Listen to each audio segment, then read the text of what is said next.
mbokk yi ñoo ngi leen di nuyu ak di leen jox seen wàccuwaay ju wér ak fépp foo leen mënta nekk ci kërumu àddina di leen dalal bu baax ci seen programme bi ñu duppee Wolof for AI bi nga xamante ne bi nii li ko tax a jóg mooy fexe ba wasaare lii di xam-xamu intelligence artificielle ci kàllaamay Kocc ngeen di ci ànd nag ak seen mbokk Mamadou Fall bi nga xamante ne bi nii ay yëngu-yëngoom dañoo jëm ci xarala yu bees yi rawatina li ñuy duppee intelligence artificielle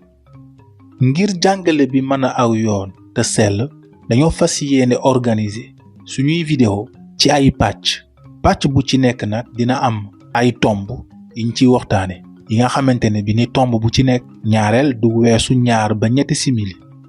pàcc bu ci njëkk nag bi nga xamante ne bi nag moom lañu fas yéene waxtaane moom la tubaab bi di woowee les enjeux de l'intelligence artificielle muy lan ci misaal lan mooy intelligence artificielle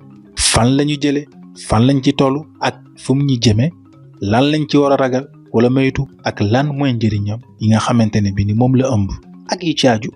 donc loolu na lañu fas yéene waxtaane ci suñu pàcc bu njëkk ba